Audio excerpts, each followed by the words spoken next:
میں پاکستان کے نوجوانوں کو کہنا چاہتا ہوں جو اچھے کہلاتے ہیں، پڑھے لکھے کہلاتے ہیں، اچھے ماں باپ کے بچے کہلاتے ہیں، شریف کہلاتے ہیں، یہ اس ملک میں برائی تم تمام شریفوں کی وجہ سے ہے، تم تمام اچھوں کی وجہ سے ہے۔ تم اچھے ہو کر،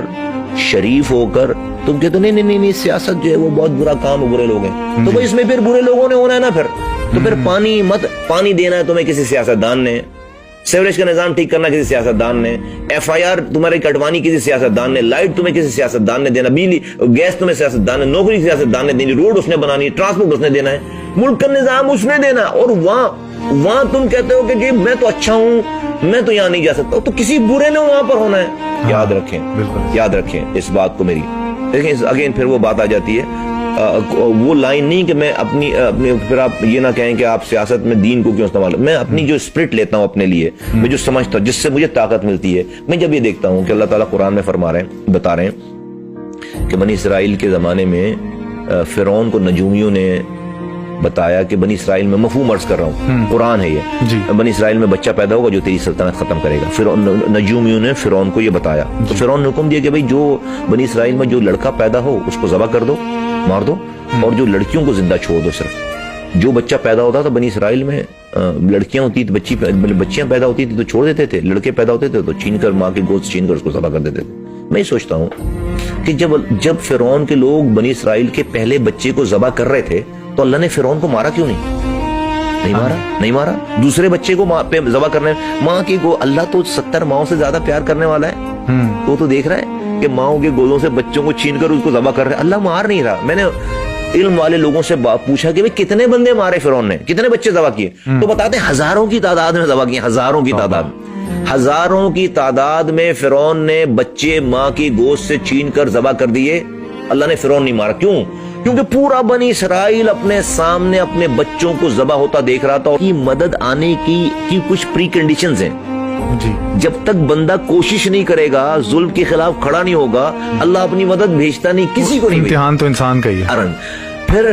اللہ نے مدد نہیں بھیجی، فرعون نہیں مارا ہزار۔ پھر اللہ تعالیٰ نے موسیٰ علیہ السلام پیدا کیا، بڑا کیا، جوان کیا، ان کو نبوت دے دی۔ اب ان کے کہنے پہ ہارون علیہ السلام کو نبوت، دو پیغمبر بنا دیے، دونوں بھائی پیغمبر۔ اب موسیٰ علیہ السلام سے اللہ تعالیٰ یہ نہیں کہہ رہے کہ موسیٰ علیہ السلام اب آپ نبی بن گئے، اب آپ جانماز اٹھائیے اور جا کر کوہ طور پر بیٹھ جائیے، اللہ کیجئے، آپ کی نماز ختم ہوگی، سلام پھیریں گے تو فرعون مرا ہوا ملے گا، کہ اللہ نے بولا موسیٰ علیہ السلام سے نہیں، اللہ نے بولا موسیٰ علیہ السلام کو بھائی جاؤ، جا کر آواز لگاؤ، فرعون کے پاس جاؤ، تم اور تمہارے بھائی جاؤ، جا کر آواز لگاؤ فرعون کے پاس۔ دونوں نبیوں کو کہہ رہے۔ میں پوچھتا ہوں رب کو کیا ضرورت تھی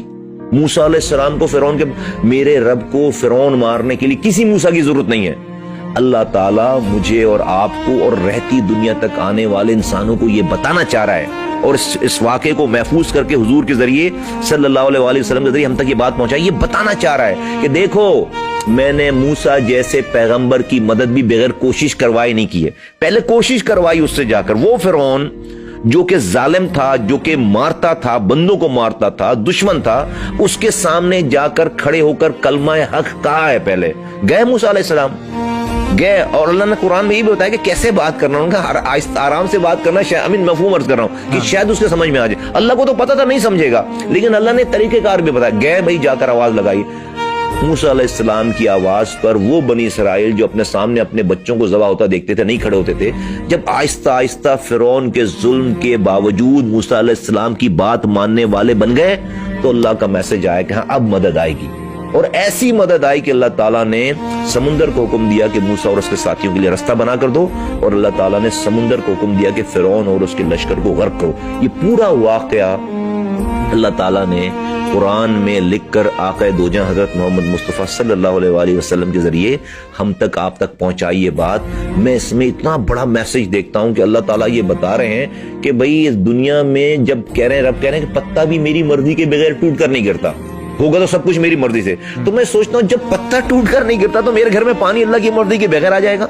بھائی میرے ملک میں جو ہے وہ انصاف اللہ کی مرضی کے بغیر ہو جائے گا؟ میرے ملک کی اکانومی اللہ کی مرضی کے بغیر، جب پتا ٹوٹ کر نہیں گر رہا رب کہہ رہے ہیں،